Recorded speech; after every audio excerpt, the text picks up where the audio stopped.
जाता है। जिस समय हृदय में संसार के किसी भोगों का आकर्षण न रह जाए, केवल भगवान का ही आकर्षण, हृदय पवित्र हो गया। अब अभी कुछ समय भगवान का आकर्षण, कुछ समय संसार का आकर्षण, तो अभी मलिनता बची है। ज्यादा संसार का आकर्षण और कम भगवान का आकर्षण, तो अभी ज्यादा मलिनता है। बिल्कुल भगवान का आकर्षण नहीं, केवल संसार का आकर्षण, वो घोर पाप जनित मन है। तो ये तो व्यवस्था शास्त्रों में है। अब इसको लिखित थोड़ी दिया जा सकता है।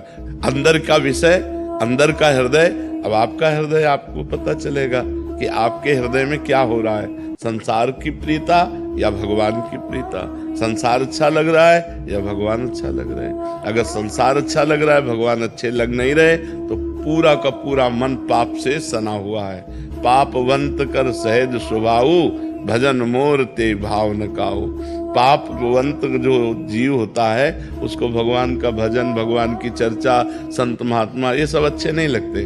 उसको खाओ पियो, अपने मनमानी आचरण करो, ये अच्छा लगता है। तो व्यवस्था तो है ही, पर अब वो कोई लिखित नहीं दी जा सकती कि इतने % आप पापी हैं, इतने % आप पाप से रहित हो चुके हैं। ऐसा लगता है कि हमसे बहुत कम नाम जप हो रहा है और ज्यादा होना चाहिए। हाँ, ये तो सबको होता है, हर साधक को होता है कि चाहे जितना भजन हो, लगता है अभी वो भजन नहीं हो रहा जैसा होना चाहिए। हाँ, ये भजन की सच्चाई है। जब हम सच्चाई से भजन करेंगे तो हमारे अंदर ये बात आने लगेगी, भजन की भूख बढ़ जाएगी कि मन में बस यही लगेगा कि अधिक से अधिक भजन करूं। और कोई जैसे भजन करने वाला दिखाई दिया तो लगेगा हे भगवान, ये कितना भजन करते हैं, मैं कितना कम करते हूँ। हाँ, उनके चरण छूने का मन होगा, उनकी सेवा करने का मन होगा, उनकी वंदना करने का, तो समझे कि हमारा भजन ठीक चल रहा है। जो भी भजन चल रहा है हमारा, वो ठीक चल रहा है। किरण जी ग्वालियर से। श्री हरिवंश महाराज जी, गुरुदेव भगवान, मंत्र मिलने के बाद बहुत से विकारों से मुक्ति मिल गई है, लेकिन गुरुदेव भगवान चित्त की एकाग्रता में अभी भी बहुत कमी का अनुभव करती हूँ। गुरुदेव, जन्म जन्म की विकारों से मुक्ति मिल जाए और पूर्ण शरणागति प्राप्त हो महाराज जी, इसके लिए और क्या करें? जो भजन है इसी को अधिक करो, अधिक समय तक उठते बैठते चलते फिरते खाते पीते सोते जागते हर समय यदि नाम धन एकत्रित हो जाए हमारा मन भी निर्मल हो जाएगा। और निर्मल मन होने पर फिर निर्विकारता होती है, कोई विकार नहीं रह जाएगा। मन को स्वाद मिल जाए भगवान के नाम का, तो इसे ब्रह्मादिक के भोग सब विषम लागत ताई, नारायण ब्रज चंद की लगन लगी है जाए। जिसे भगवदानंद मिल जाता है, फिर ये विषयानंद अच्छा नहीं लगता है। इसलिए भगवदानंद के लिए अव्यावृत भजनात् अखंड भजन करो। जितने आचरण करो वो पवित्र होने चाहिए, कोई गंदी बात नहीं होनी चाहिए जीवन में। और जो कर्म हम करें वो भगवान को समर्पित कर दें। तदर्पिता अखिलाचारिता, और हर समय भगवान का नाम जप करें, भगवान की लीला कथा सुने, भगवान की सेवा करें। अगर हम ऐसे चलेंगे तो दीर्घ काल तक, ये नहीं कि 2 4 10 दिन में, दीर्घ काल तक ऐसे करने के बाद हम देखेंगे कि हमारा मन प्रभु में लगने लगा है। हम देखेंगे हमें आनंद आ रहा है। हम देखेंगे हमारे अंदर जो पहले विकार थे वो अब विकार कम हो रहे हैं, धीरे धीरे नष्ट हो रहे हैं, हमारी आध्यात्मिक उन्नति हो रही। पर हमें लगना पड़ेगा। परहेज ये कि कोई गंदी बात ना होने पावे। गंदी बात अगर है तो जैसे घड़े को हम भरने की चेष्टा करें, लेकिन उसमें छेद हो तो निकल जाएगा। छेद बंद करना मानो गंदी बात को बंद करके हम अपनी साधना को सुरक्षित रख रहे हैं। नहीं तो साधना भी हो रही और छेद भी है, उसी से साधना का बल निकलता चला जा रहा है, कुछ अनुभव में नहीं आएगा। पहले गंदी आदतों को छोड़े, जो शास्त्र विरुद्ध पापाचरण है वो हमसे ना होने पावे, और हम खूब डट के नाम जप करें तो हमारा मन शांत हो जाएगा, हमारी स्थिति बन जाएगी, हमें भगवदानंद की अनुभूति होने लगेगी। करुण वर्मा जी सूरत से। महाराज जी, आप कह रहे हैं कि आप जब राधा राधा नाम जप करते हैं तो इन्हें लगता है कि इनके अंदर कुछ एक एनर्जी सी आ रही है, एक पावर सी आ रही है, और इनकी बॉडी में भी वैसी पावर आने लग जाती है, और कहते हैं कि किसी का चेहरा दिखता है और इनकी आंखों से आंसू आने लग जाते हैं। महाराज जी कह रहे हैं कि ऐसा क्यों होता है? बढ़िया बात है, बढ़िया बात है। अच्छा है, पवित्र हृदय है, इसलिए ऐसा अनुभव होता है। चुप रहकर इसे खूब जप करो अंदर ही अंदर, तो और अनुभूतियां होने लगेंगी। शांत रहकर, कहीं अभिमान ना आ जाए, कहीं हम दूसरे से अपने को ज्यादा अच्छा न समझने लगे। अगर ऐसा समझने लगेंगे तो फिर डाउन हो जाओगे, फिर गिर जाओगे। अपने को तृणादपि सुनी चेन तरोरु सहिष्णुना अमानिना मान देन कीर्तनीया सदा हरि। जो अपने को तृण से भी नीच समझता है, सबसे छोटा समझता है, सब भगवान के स्वरूप हैं, हम सबके सेवक हैं, और वृक्ष के समान सहनशील होता है और दूसरों को सम्मान देता है, खुद सम्मान नहीं चाहता है, ऐसे का भजन आगे बढ़ जाता है। तो आप सबको प्यार सम्मान दो, किसी से सम्मान चाहो मती, और जो अपने अंदर भाव आते हैं उनको गुप्त रखो। तो वो भगवान के दिए हुए हैं, और भगवान को जनाना क्या जब उन्होंने ही दिया है, और दूसरे को जनाने से क्या होगा? सम्मान ही तो मिलेगा कि अरे भाई बड़े भगत है, तो सम्मान मिला तो फिर नरक की वृत्ति आ जाएगी। सम्मान घोर नरक है, सम्मानम कल्याति घोर गरलम नीचापमानम सुधा। ये मान सम्मान नष्ट कर देता है भजन को। इसलिए गुप्त भजन करो, शांत होकर भजन करो, जो अनुभव आवे उन्हें भगवान को समर्पित कर दो। आपकी दी हुई वस्तु आपको किसी को बताओ मती, तो ये खूब नाम का प्रभाव आगे बढ़ा देगा। शिल्पा जी पंजाब से। श्री हरिवंश महाराज जी। महाराज जी, आपकी कृपा से दिनचर्या अच्छी चल रही है, नियमित सत्संग, एकांतिक वार्तालाप, वाणी पाठ आदि सब कुछ हो रहा है, लेकिन राधा सुधा निधि के पदों में जो श्री जी के लिए जो तड़प पाई गई है, वैसी तड़प मुझ में नहीं आ रही महाराज जी। मैं अपने प्रियालाल की सेवा और इसे करो, अभी और करो। जब तक मन मलिन होता है तब तक व्याकुलता नहीं बढ़ती, और जब मन निर्मल होने लगता है तो व्याकुलता बढ़ती प्रभु के लिए। फिर ये लगता है कि ऐसा कब होगा श्री जी के चरणों में मैं महावर रचूंगी, ऐसा कब होगा जब मैं श्री जी को ऐसे भोग लगाऊंगी, ऐसा कब होगा जब श्री जी शयन कर रही हो उनके चरण चापें। ये सब भावना तब बनती है जो हमारा निर्मल हृदय हो जाता है। अभी हमारे हृदय में मलिनता है, मलिनता में ही हम अपने को स्त्री समझ रहे हैं, अपने को पुरुष समझ रहे हैं, अपने खान पान को सुख समझ रहे हैं, इंद्रियों की विलासता को सुख समझ रहे हैं। जहाँ हमारा मन निर्मल हुआ तो ये मांग अंदर आने लगती है। ऐसा कब होगा जब हम प्रियालाल को गलवैयाँ डाले हुए देखें? ऐसा कब होगा जब वो नौका विहार कर रही और हम उनके साथ हों? ऐसा कब होगा जब वो जल केली कर रही, हम उनके साथ जल केली कर रहे? ये भावनाएं बनने लगती हैं जब खूब अधिक भजन करो, डट कर भजन करो। पहले माया मल का नाश हो, त्रिगुणमयी माया का, फिर त्रिगुणातीत भावनाएं। ये त्रिगुणातीत भावना है जो सुधा निधि में है, ये त्रिगुणातीत भावना है। कावेरी जी। राधे राधे महाराज जी। महाराज जी, क्या अंदर की शांति संघर्ष से आती है या स्वीकार कर लेने से आ जाती है? अंदर की शांति ज्ञान से आती है, न संघर्ष से आती है न स्वीकृति से आती है, ज्ञान से आती है। क्योंकि अशांति का कारण अज्ञान है। अज्ञान के कारण ही हम परिस्थितियों में, विपत्तियों में, दुख में, भोगों में फंसे हुए हैं। भगवान ने कहा है श्रद्धावान लभते ज्ञानम तत्परा सहितेन्द्रिया ज्ञानम लब्ध्वा पराम शांति। पराम शांति मसरेण आदि गच्छति। जब कोई श्रद्धा करके संत महात्माओं का संग करता है, शास्त्र का स्वाध्याय करता है, तो उसे ज्ञान होता है क्या करना चाहिए, क्या नहीं करना चाहिए, क्या करने से शांति मिलती है, क्या करने से अशांति मिलती है। फिर वो अपनी इंद्रियों को कब्जे में करता है। अभी हम इंद्रियों के गुलाम हैं, वो अपनी इंद्रियों को अपने अधीन करता है। मन और इंद्रियों को अधीन करके जब परमात्मा का चिंतन करता है, तब उसे जो अंदर ज्ञान प्राप्त होता है, तब शांति प्राप्त होती है, जिसे शाश्वत शांति कहते हैं। कि भारी से भारी विपत्ति में भी उसके हृदय में कोई हलचल नहीं, उसे शांति कहते हैं। प्रारंभ की शांति त्यागात शांति अंतरम। जो जितना भोगों का त्याग करता जाएगा उतना ही वो शांत होता जाएगा। और भोगी पुरुष अशांत होता है और त्यागी पुरुष शांत होता है। तो अगर हम संघर्ष से कहें तो संघर्ष से नहीं, ज्ञान से, ज्ञान से प्राप्ति होती है। अब हम स्वीकृति करें कि मैं शांत हूं, तो इतने मात्र से शांति थोड़ी हो जाएगी, कोई विपत्ति आ जाएगी। अब ये शांत हो, जब हमारे अंदर ज्ञान है कि विपत्ति किसके ऊपर प्रभाव डाल रही, ये क्यों आई है, इसका कारण क्या है, और उस कारण को जानते हैं कि हमारे ही कर्मों का फल है, तो हम बहुत शांत होकर निरपेक्ष होकर उसको सह लेते हैं, तब शांति रहेगी जब ज्ञान रहेगा। अगर ज्ञान नहीं तो शांति नहीं रहेगी। जी काफी बार ऐसा होता है कि ज्ञान होने पे भी वो नहीं हो पाता, इसका क्या कारण है हमारे? वो ज्ञान केवल ऐसी जानकारी, जैसे स्वप्न में हम देखते हैं कि हम जगे हुए हैं और हम कार्यरत हैं, लेकिन हम सोए हुए होते हैं, जगे हुए नहीं होते। उनको ज्ञान नहीं हुआ, केवल वाचिक ज्ञान है। असली ज्ञान जब प्राप्त हो जाए, बताया ना, जो अंदर से भजन करने से ज्ञान आएगा, तभी एक आता है शास्त्रीय ज्ञान, सुना कर ज्ञान, और एक होता है अंदर का ज्ञान। अंदर का ज्ञान शांति प्रदान करेगा। जो भजन करोगे, इंद्रियों को भोगों से हटाओगे, और जब असली ज्ञान है तो हमें पता है कि फिर वो शांति भंग नहीं होगी। जब तक ब्रह्म ज्ञान नहीं है, भगवत ज्ञान नहीं है, तब तक तो अशांत रहेगा ही जीव। और जो देखो संत महात्माओं को परम शांत, हर परिस्थिति में शांत, बड़ी से बड़ी विपत्तियां फिर भी सब शांत, नहीं तो परेशानियां सबको अशांत कर देती है।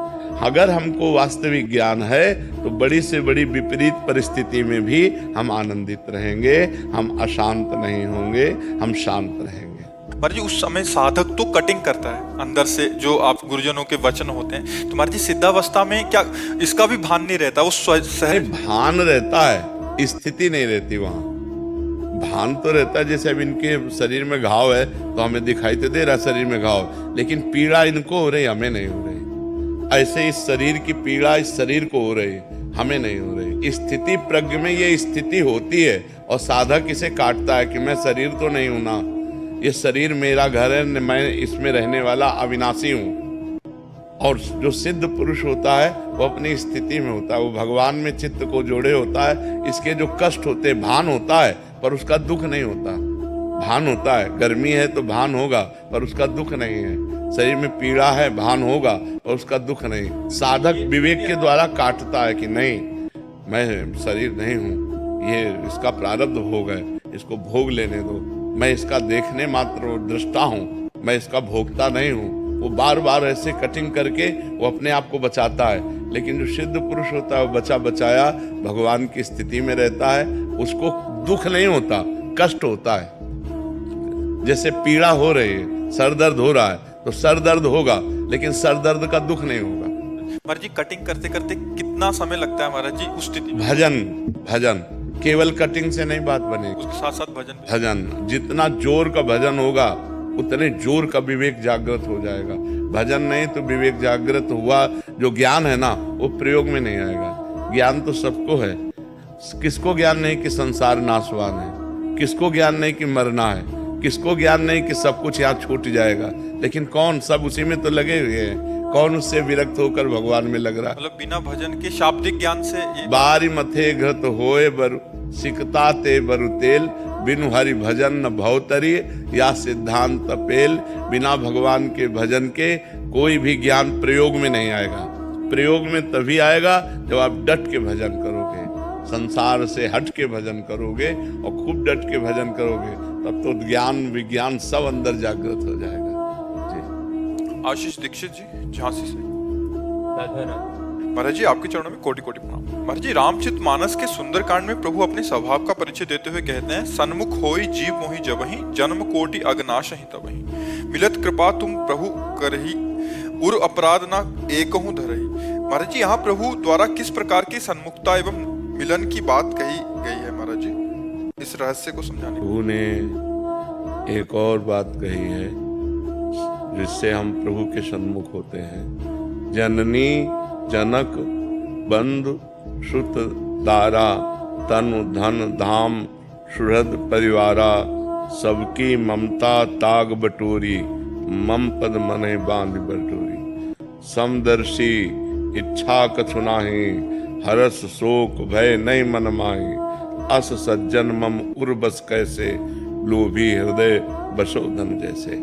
ये सन्मुखता होती है भगवान की। सर्वत्र से अपनी आसक्ति और ममता का त्याग करके एकमात्र भगवान के चरणों में आसक्ति और ममता कर लेना, ये भगवान की सन्मुखता होती है। सन्मुख होए जीव मोहि जबहि, जन्म कोटि अगनाशो तबहि। उसके करोड़ों जन्मों के पाप नष्ट हो जाते हैं जब जीव भगवान की सन्मुखता लेता है। समस्त विषयों से, समस्त संबंधियों से राग का, ममता का त्याग करके एकमात्र भगवान की शरण।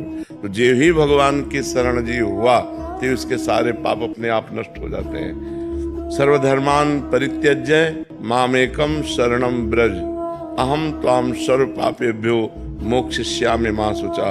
मैं तुम्हें समस्त पापों से मुक्त करके परम पवित्र कर दूंगा, तुम मेरी शरण में आ जाओ। तो जीव जहाँ भगवान की शरण में हुआ तो विमुखता से जो गलती अपराध हुए थे भगवान उधर राहत न प्रभु चित चूक किए की करत सुरत सहबार हिए की। प्रभु उसकी चूक की तरफ नहीं देखते, उसके हृदय की बात देखते हैं कि असमर्थ होकर के अशरण होकर मेरी शरण में आया है, बस इसी बात से उसका मंगल कर देते हैं। समझ में आई बात आपको? प्रदीप जी नोएडा से। राधे राधे। राधे राधे महाराज जी। महाराज जी, आध्यात्मिक यात्रा में सबसे बड़ी बाधा क्या होती है और इसे कैसे दूर किया जा सकता है? 3 बाधाएं होती हैं सबसे बड़ी, कंचन, कामिनी और कीर्ति। रुपये का लोभ, स्त्री भोग की आकांक्षा, काम भोग और मान बढ़ाई प्रतिष्ठा, ये 3 बाधाएं भगवत प्राप्ति नहीं होने देती। शास्त्रीय भाषा में पुत्र ऐषणा, वित्त ऐषणा और लोक ऐषणा, ये 3 जो ऐषणा है ये भगवत प्राप्ति में सबसे बड़ी बाधा है। तो प्रायः लोगों के अंदर विषय भोगों की भोगने की चाह के कारण धन में प्रियता होती है। धन वैसे प्रिय वस्तु नहीं है, धन से प्रिय वस्तुएं खरीदी जाती है इसलिए प्रिय है। जिस धन से प्रिय वस्तुएं ना मिलती हैं उसका कोई महत्व नहीं। मान लो अभी 2000 के 1 ट्रक नोट आपको दे दिए जाए, आपको कोई हर्ष नहीं होगा कि उससे प्रिय भोगी वस्तुएं खरीदी नहीं जा सकती।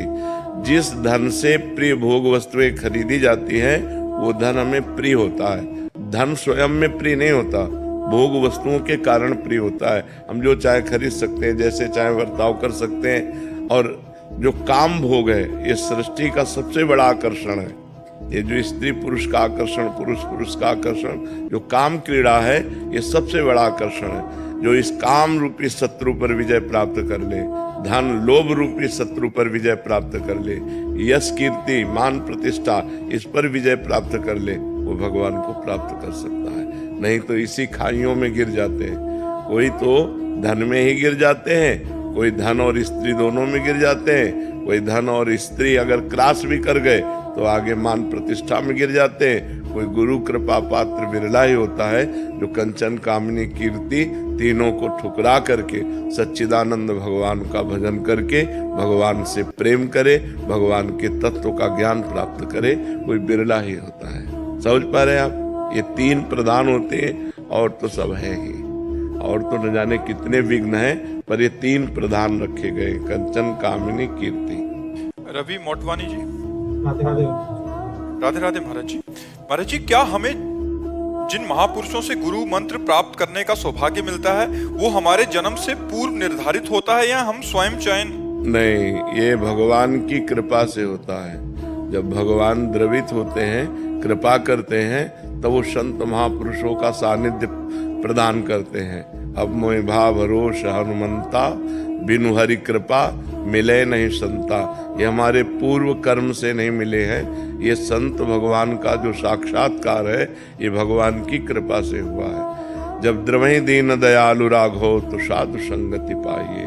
जब भगवान जिस जीव पर दया करते हैं तो जिस दया से हेतु की कृपा से हमें मानव देह दिया, उसी हेतु की कृपा से हमें साधु संग मिल जाता है। ये भगवान की कृपा से होता है। अगर साधु संग का निर्वाह कर ले जाए तो भगवत साक्षात्कार हो जाए। जिसे संत संग मिल गया उसकी मति गति कीर्ति सब सुरक्षित हो जाती है। पर यदि उसको स्वीकार कर पावे तो संतों की वाणी को अपने आचरण में उतारना ही संतों के संग का लाभ लेना है। अगर संतों के वचनों को अपने आचरणों में ना उतार पावे तो फिर क्या लाभ। थोड़ी देर बैठे, यहाँ का वायुमंडल सतोगुण है, इसके बाद चले गए, फिर वही माया, फिर वही रजोगुण। अगर हम उनकी बात पकड़ ली तो संसार में रहते हुए भी हम असंग रहेंगे, जैसे जल में कमल का फूल रहता है। आप देखो, बिल्कुल जल रहित, और जल में ही पैदा हुआ है, जल में ही रह रहा है। ऐसे संसार में ही पैदा हुए, संसार में ही रहे, पर अनासक्त, असंग, भगवान के चिंतन से परिपूर्ण, कोई भी पापाचरण जीवन में नहीं।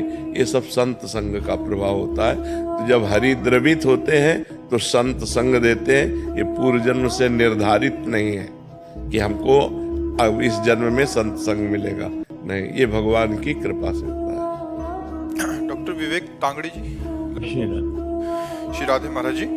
महाराज जी, आप कह रहे हैं कि आप एक मंदिर के सेवायत हैं। महाराज जी कह रहे हैं कि भक्तजन बहुत सारे अपनी सुविधा अनुसार संस्कार का चयन करके मार्ग पूछते हैं, मतलब जो नवीन पीढ़ी है पूजा की या संस्कार हाँ, की, मार्ग सुविधा अनुसार नहीं होता, मार्ग शास्त्र अनुसार होता है। तस्मात् शास्त्रम प्रमाणम ते कार्या अकार्यो व्यवस्थितो, कार्य और अकार्य की व्यवस्था शास्त्र प्रमाणित होती है, रुचि अनुकूल नहीं। रुचि अनुकूल मनमानी तो भोगाचरण होते हैं, जो भगवद आचरण है वो शास्त्र आज्ञा के अनुसार होते हैं और उसी के अनुसार चलने से हमारा मंगल होगा। हम अपनी सुविधा के अनुसार चलेंगे तो हमारा मंगल। भी अपनी सुविधा अनुसार पूछते हैं तो उनको कौन सा ऐसा ग्रंथ या शास्त्र का उदाहरण दे? सबसे बड़ी बात है कि जो ऋषि मुनि बोले वो तो भगवान की कृपा से बोले, स्वयं भगवान जो बोले वो गीता जी है, स्वयं भगवान जो है वो गीता जी है। अगर गीता शास्त्र का स्वाध्याय करे तो उसमें कर्म योग भी है, भक्ति योग भी है और ज्ञान योग भी है। और जब हम गीता की टीका पढ़ेंगे तो महापुरुषों ने बड़ी सुविधा कर दी है, उसकी बड़ी व्याख्या कर दी। जैसे पूज्य श्री स्वामी राम सुखदास जी महाराज की जो टीका है साधक संजीवनी, संपूर्ण शास्त्रों का सार उसमें गीता व्याख्या में कर दिया है, तो पढ़ना चाहिए। और सरल भाषा में रामचरितमानस है, पढ़ना चाहिए, जिससे हमारा क्या आचरण होना चाहिए, कैसा हमारा धर्म होना चाहिए, कैसा हमारा कर्म होना चाहिए, ये गीता और रामचरितमानस और सरल भाषा में 18,000 श्लोकों की व्याख्या श्रीमद् भागवत महापुराण। और तो फिर वेदांत हैं, शास्त्र हैं, पर अगर इन 3 ग्रंथों का स्वाध्याय करे, श्रीमद् भागवत महापुराण, श्री रामचरितमानस और श्री गीता जी, तो सम्यक रास्ता मिल जाएगा परमार्थ में। जीवन के जो व्यवहारिक संस्कार होते हैं, जैसे मुंडन हुआ, जनेऊ हुआ, इसमें भी सब अपनी अपनी सुविधा अनुसार नहीं, इसमें ब्रह्म ऋषियों के वाक्य प्रमाणित है। जो ब्रह्म ऋषियों ने, जो महान पुरुषों ने एक परंपरा रखी है, इतने वर्ष में ऐसे ऐसे, तो वैसे ही करना चाहिए। आजकल ये मनमानी चल गया है कि ब्याह के समय 1-2 दिन 3 दिन यज्ञोपवीत पहले करवा लिए और फिर उतार के टांग दिए, तो बुद्धि भ्रष्ट है और सतमार्ग का अनुसरण नहीं है। हमारे धर्मशास्त्र में ऐसी कौन सी पुस्तक है जिसमें इसको? बहुत से ग्रंथ हैं, बहुत से ग्रंथ, जैसे बहुत सी स्मृतियां हैं, जिन स्मृतियों को मनुस्मृति, पाराशर स्मृति, इन स्मृतियों में इन छोटी छोटी बातों को बहुत खोल खोल करके कहा गया है। जैसे पाराशर स्मृति है, मनुस्मृति है, और भी शास्त्र हैं। अब जैसे गीता प्रश्न में आप जाइए, आप कह दीजिए यज्ञोपवीत संस्कार के लिए हमको कौन सी वाणी, तो वो खुद अपने आप आपको दे देंगे ये यज्ञोपवीत संस्कार की वाणी है। और सबसे बढ़िया बात यह है कि हमारी पूर्व परंपरा चली आ रही है, उस परंपरा को हम तोड़े ना, तो शास्त्रों के अनुसार ही परंपरा चली आ रही। 8 से लेकर के जो 12-13 वर्ष तक का ब्रह्म ऋषि बालक है, उस बालक की जो है सांगोपांग यज्ञोपवीत पर ये सब गुरुकुल में होते थे। समाज की समस्या यही है कि एकल परिवार होने के कारण ये सब विलुप्त होती जा रही है। हाँ, नहीं, अब वर्ण आश्रम की मर्यादा को मानना कठिन हो रहा है। सबसे पहली बात तो ये है कि वर्ण आश्रम की मर्यादा को मानना कठिन हो रहा है, तो फिर शास्त्र का कैसे संयम लागू होगा। और जो हमारी प्रथम मर्यादा है ब्रह्मचर्य, नैष्ठिक ब्रह्मचर्य, सन्यास ब्रह्मचर्य, गृहस्थ, वानप्रस्थ, सन्यास, ये 4 जो व्यवस्थाएं हमारे शास्त्रों में पहले ही खराब हो चुकी। गर्लफ्रेंड, बॉयफ्रेंड, ये जो दलित दुराएं चली है, जो अमंगलकारी कृत्य चले हैं, तो अब वो क्या शास्त्र को मानेंगे? जिनकी बुद्धि पवित्र होना चाहिए इस अवस्था में, इसी अवस्था में बुद्धि भ्रष्ट हो गई है, जो व्यभिचार परायण है, जो व्यसन परायण है, वो शास्त्र आज्ञा का कैसे पालन कर सकते हैं? शास्त्र आज्ञा का पालन करने के लिए तो पहला ही सूत्र है कि जन्म से लेकर के जब तक ब्याह ना हो तब तक ब्रह्मचारी रहना चाहिए। सबके लिए है ब्रह्मचर्य आश्रम, सबके लिए है। गृहस्थ आश्रम फिर द्वितीय है, फिर वानप्रस्थ, फिर सन्यास और मोक्ष पदवी की प्राप्ति। तो यहाँ पहली सीढ़ी नींव ही खराब हो गई, ब्रह्मचर्य ही कोई नहीं रहना चाहता।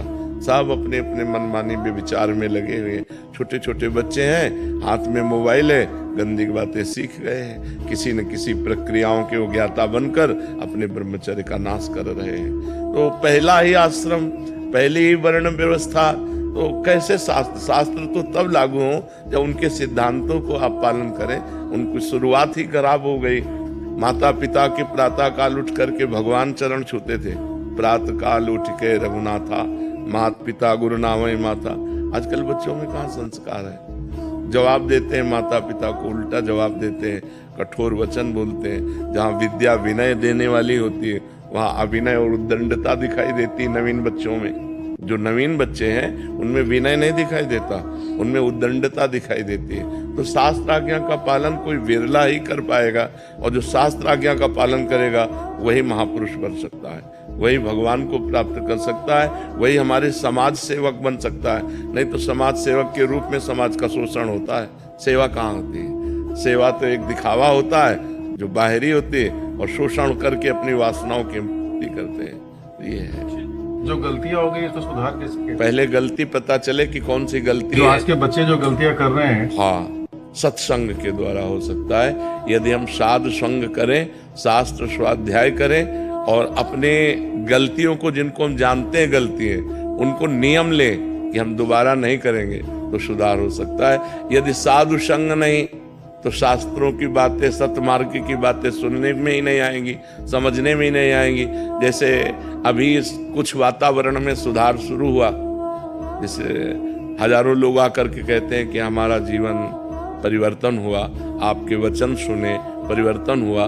तो अगर वो साधु संग ना सुने, सत्संग ना सुने, तो उनका परिवर्तन कैसे होता? तो साधु संग से और शास्त्र स्वाध्याय से और मानी हुई जो हमारी गलती हुई है कि हमने ये गलती किया है, उसको आजीवन नियम ले ले कि दोबारा हम ऐसा पाप कर्म नहीं करेंगे। अब लो नशानी अब ना नशइयों, और नाम जब भगवान का करने लगे तो सब पाप नष्ट हो जाएंगे, और उसके अंदर ऐसा बल आएगा कि वो गलतियों को रौंद करके अच्छाई पर, सद्गुणों को वो स्वीकार कर लेगा। पर बिना साधु संग के नहीं हो सकता। अक्षय विराजदार राधे राधे। महाराज जी, जब भगवान या गुरु मौन हो जाए तो इसे कृपा माने या अपेक्षा? इसमें उपेक्षा भी हो सकती है, कृपा तो हम नहीं मान सकते, क्योंकि यदि वो हमारे किसी आचरण को देख रहे हैं कि हमारी अवहेलना कर रहा है तभी वो मौन हो गए, कृपा तो नहीं मान सकते हम। क्योंकि कृपा तब माने जब वो हमको डांटे, जब वो हमको अपना मान करके, अगर वो हमारी किसी गलती या हमारी किसी आचरण को देख करके निरपेक्ष होकर के मौन हो गए, तो हमारी मतलब बहुत बड़ी हमारे लिए हानि की बात है, बहुत बड़ी अकृपा हो गई हमारी। कृपा तो तब जब वो एकदम आवेश में आकर हमें डांट देते, और आज के बाद अगर ये गलती हुई तो समझ लेना, और वो दंड विधान करते, तो हमारे ऊपर कृपा होती। वो उपेक्षा करके मौन ले लें, ये ठीक बात नहीं है। ये हमारी बहुत बड़ी कमी है, शरणागति में उनकी, समर्पण में कमी है। हम उनके प्रति समर्पण में कमी है, यही बात देखकर वो मौन हो गए। नहीं तो अपने जनों को मौन के द्वारा नहीं, शासन के द्वारा सुधारा जाता है। मौन तो यहाँ नहीं, शिष्य से मौन नहीं, शरणागत से मौन नहीं। अगर मौन होकर निरपेक्ष हो गए तो इसका मतलब हमारी शरणागति में कमी है, हमारे प्यार में कमी है। उन्होंने देखा कि हमारी आज्ञा का पालन नहीं करेगा, इसलिए उन्होंने मौन हो गए। इसे हम कृपा नहीं मानते। कृपा मानते हैं जब वो मुखर होकर हमें डांटे, हमको अपने शासन में ले, और आज के बाद अगर गलती हुई तो समझ लेना, तो नाचना चाहिए एकांत में जाकर के कि अब हमारा कोई बाल बांका नहीं कर सकता, क्योंकि संत और गुरुदेव की सूक्ष्म दृष्टि हमारे ऊपर है। अब जिन्होंने हमें डांटा है वही हमें सामर्थ्य देंगे, और हम इस गलती से पार हो जाएंगे। तो हमें लगता है मौन होना ठीक नहीं है। हर्षवर्धन त्रिवेदी जी, राजस्थान से। राधे राधे महाराज। राधे राधे महाराज जी।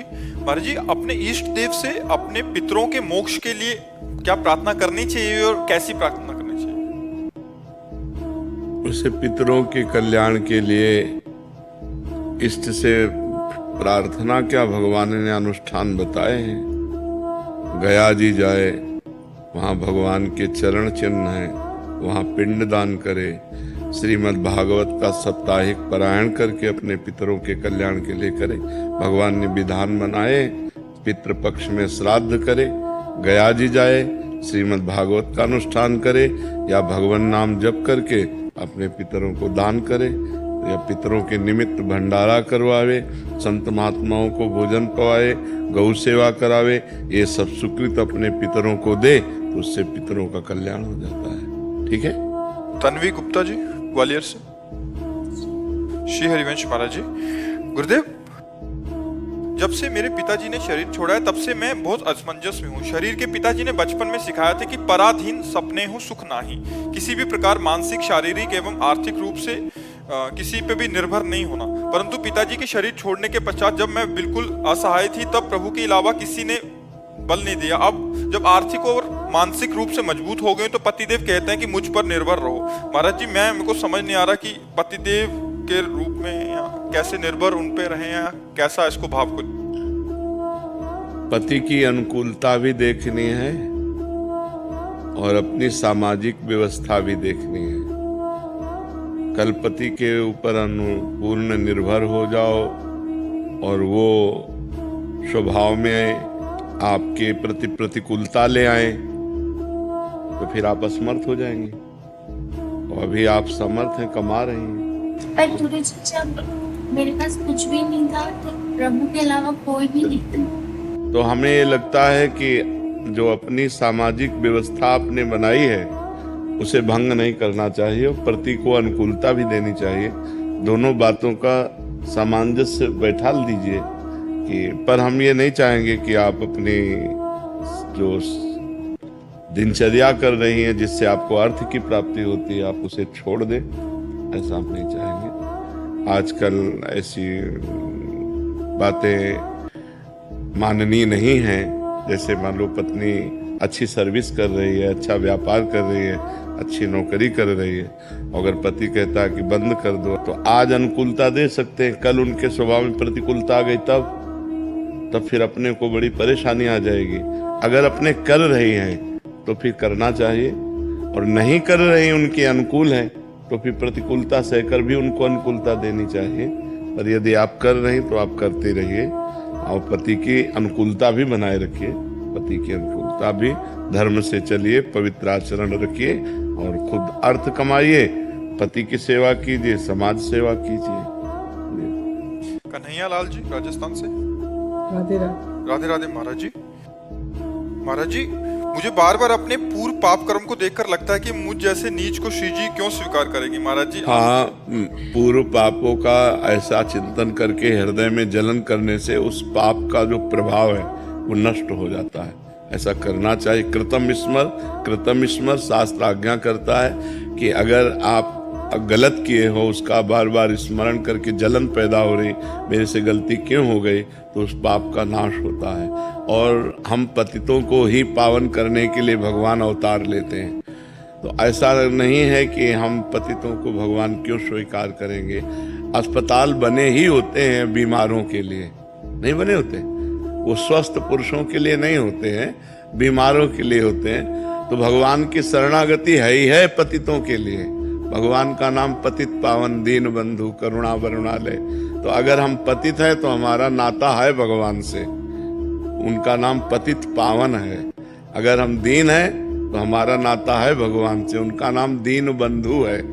हम आर्त हैं, दुखी हैं, तो आर्त हरण भगवान हैं हमारे भगवान के संबंध हैं। इसलिए हमें ये उत्साह रखना चाहिए कि हम जैसे भी हैं भगवान के शरण में हैं और भगवान के लायक हैं, क्योंकि हम भगवान के अंश हैं। हम चाहे जितना पतित हो जाए लेकिन हम भगवान के लायक हैं।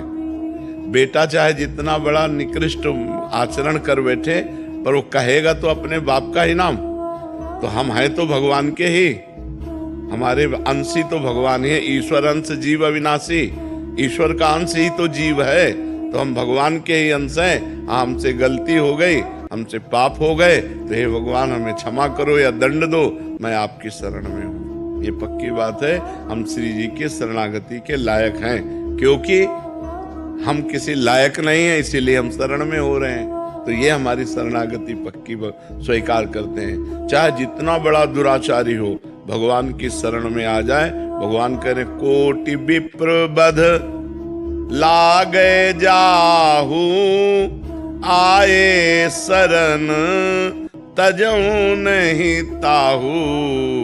करोड़ विप्रों के मारने का, ब्रह्म ऋषियों के मारने का पाप हो और मेरी शरण में आ जाए तो मैं उसे त्यागता नहीं। भगवान कह रहे हैं जो नर होई चराचर द्रोही, पूरे विश्व का द्रोह करने वाला हो, आवे सब है शरण तक मोही, भयभीत होकर भगवान के शरण में आ गया कि हे भगवान अब आपके सिवा हमारी कोई रक्षा नहीं कर सकता, तो भगवान उसे प्राणों के समान रखते हैं। जो सभी आवा शरणाई रखियों ताई प्राण की नाई, भगवान उसे बहुत प्यार करते हैं, इसीलिए भगवान है वो।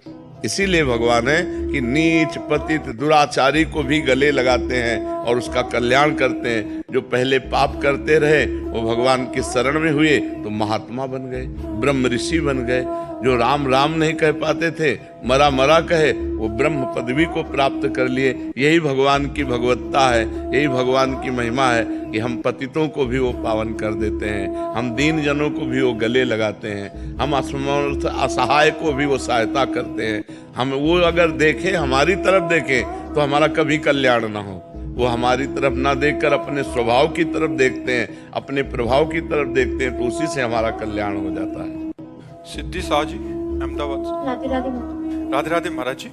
महाराज जी भक्ति करने बैठे तो कभी वो अपनी जो असफलताएं मिली हैं जीवन में उसका स्मरण करता है, जिसके कारण सही से भक्ति नहीं हो पा रही महाराज जी, भक्ति में मन स्थिर नहीं हो रहा महाराज जी। हाँ, मन को मेहनत करने पर भी मन को बार बार जब हमारा मन लक्ष्य से हटे, लक्ष्य कहते जैसे हम राधा राधा जपने बैठे, वो बार बार गलत चिंतन करता है या भूत का चिंतन करता है या भविष्य का चिंतन करता है, तो हमको उस चिंतन से हटा के नाम में लगाना होगा, ये अभ्यास करना होगा। अभ्यास योग युक्तेन चेतसा नान्यगामिना। यदि हम बहुत समय तक ऐसा अभ्यास बार बार करें कि जो नाम छोड़कर मन बार बार संसार में जा रहा है उसे बार बार नाम में लगाएं, बार बार नाम में लगाएं, तो ये लगने लगेगा।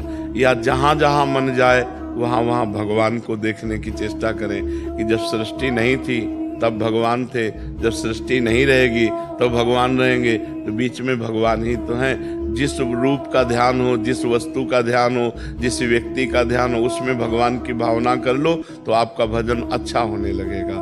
दो प्रक्रियाएं अपनाओ, एक तो जहाँ जहाँ मन जाए वहाँ वहाँ से हटा के अपने लक्ष्य में लगाना, या जहाँ जहाँ मन जाए वहाँ कोई वस्तु हो, कोई व्यक्ति, कोई पदार्थ का चिंतन होगा तो उसे भी भगवान देखना कि इसमें भी भगवान विराजमान, कोई कण ऐसा नहीं जिसमें भगवान विराजमान ना हो। यदि हम भजन के समय ऐसा चिंतन करेंगे तो धीरे धीरे मन जब पवित्र हो जाएगा वो भगवान में लग जाएगा।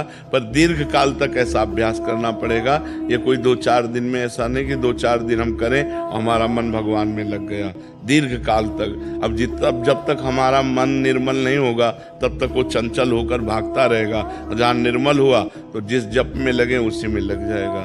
और मन अभी स्वाद नहीं पाया भजन का, इसलिए भागता है।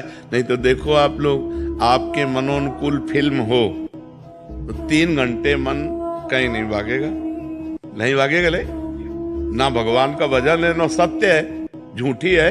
कोई भी फिल्म झूठी तो रची जाती है, पूरी की पूरी 100% झूठी रची जाती है, लेकिन हम पैसा दे करके भी तो झूठा दृश्य देखने में इतने तन्मय हो जाते कि 3 घंटे कब व्यतीत हो गए पता नहीं चलेगा।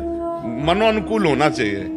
अगर ऐसे ही भगवान में स्वाद मिल जाए, भगवान के नाम में, भगवान के रूप में, तो फिर मन नहीं भागेगा। अभी उसको स्वाद नहीं मिला तो संसार की तरफ भाग रहा है। जहाँ स्वाद मिलेगा तो नहीं, तब तक हमको ये परेशानी करनी है कि बार बार उसको हटा करके ना। ये परेशानी ही है कि अब हम भजन में बैठे, हम शांत होना चाहते हैं, वो अशांत कर रहा है, तो बार बार उसको हटा हटा करके भगवान के नाम में लगाने से वो करत करत अभ्यास के जड़मत होत सुजान, रस्सी आवत जात ही सिल पर होत निशान। तो ऐसे ही मन फिर अभ्यास के कारण वो भगवान में लग जाता है। निधि जैन जी गुजरात से।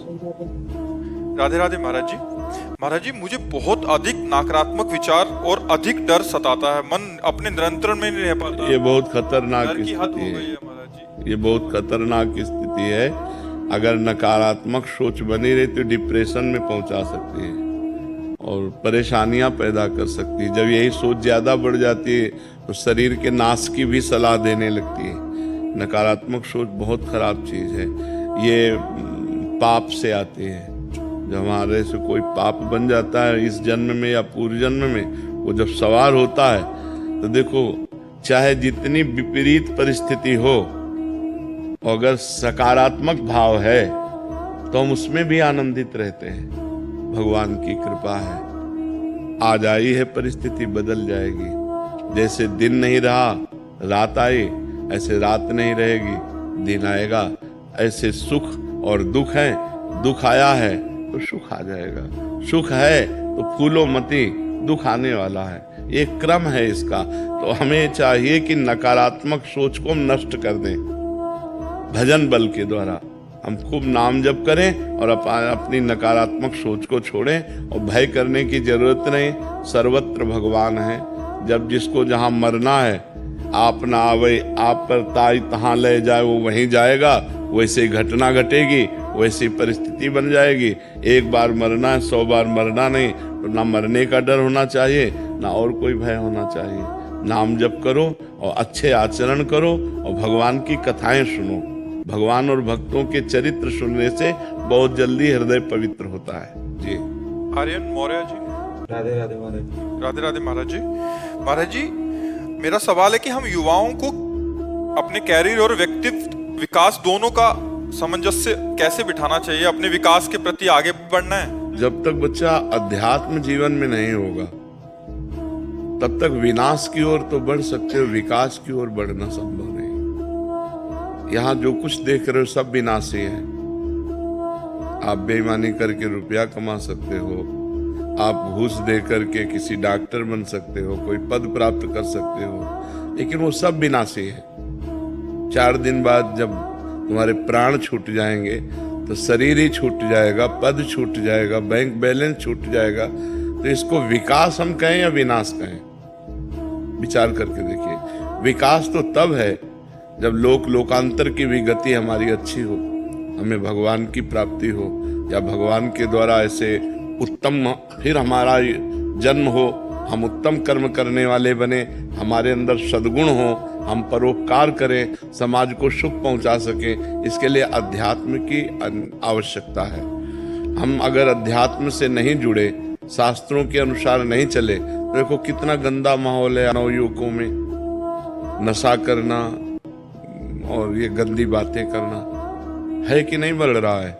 कई लड़कियों से, कई लड़कों से ऐसे गंदे संबंध बनाना, ये सब क्या है? जो गर्लफ्रेंड बॉयफ्रेंड चल रहा है, ये सब क्या है? ये विनाश की तरफ है या विकास की तरफ है? आप विचार करके देखो। ब्रह्मचर्य का नाश करना, पवित्रता का नाश करना, मन को गंदे संस्कार देना, ये तो विनाश की तरफ जा रहे हो। इसके बाद फिर व्यसन करना, फिर इसके बाद व्यसन के लिए उद्दंडता करना, हिंसा करना, चोरी करना, अपने माता पिता को प्रताड़ित करना, ये सब विनाश की बातें हैं बच्चा। अगर हम लौकिक और पारलौकिक दोनों उन्नति चाहते हैं तो हमें अध्यात्म से जुड़ना चाहिए, हमें सत्संग सुनना चाहिए, हमें शास्त्र स्वाध्याय करना चाहिए और भगवान का नाम जप करना चाहिए और अपने माता पिता बूढ़े जनों की सेवा करनी चाहिए। उनके चरणों के आशीर्वाद से हम आगे बढ़ेंगे, ऐसी भावना रखनी चाहिए। अपने बुजुर्गों को भगवान की तरह पूजे। अगर उनका आशीर्वाद मिला तो भगवान का आशीर्वाद मिला। अगर उनका मंगल भावना हमारे प्रति बनी रही तो सामाजिक और पारमार्थिक दोनों उन्नति हमारी होती रहेगी। हमारा नाम जप, शास्त्र स्वाध्याय, सत्संग और सेवा, ये हमारे जीवन को उठा देगी। और जिसके जीवन में ये नहीं है तो वो जीवन विनाश की तरफ बढ़ रहा है। भले वो अपने को समझ रहा है मैं विकास की तरफ जा रहा हूँ, यहाँ विकास नहीं है, यहाँ विनाश है। अंत कब देखना होता है, परिणाम। बुद्धिमान जन परिणाम देखते हैं। जो मूर्ख होता है वो वर्तमान के सुख को देखता है, जो बुद्धिमान होता है वो भविष्य की बात सोचता है कि ये जो कार्य कर रहा हूँ इसका परिणाम क्या होगा, इसका भविष्य क्या होगा। जो विवेकी है वो परिणाम देखता है। तो परिणाम यहाँ जो कुछ भी है वो सब विनाशी है। अगर हमने भगवान का भजन नहीं किया, सदाचरण नहीं किए, परिवार में हम शांति प्रेम नहीं बना पाए, समाज को हम परोपकार के द्वारा सुख नहीं पहुंचा पाए तो हमारा जीवन विनाशी और विनाश ही कमा पाए।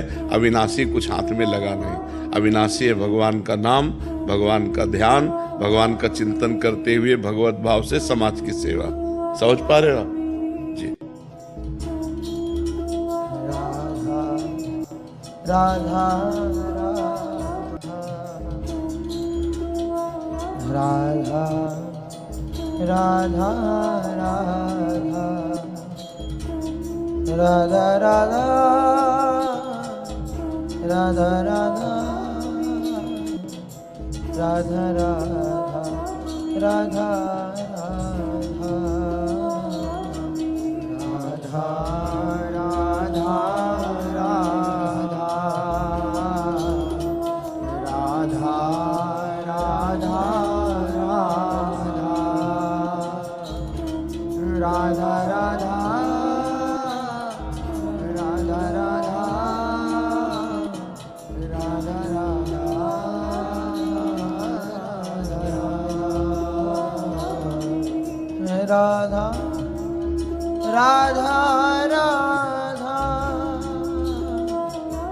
राधा राधा राधा राधा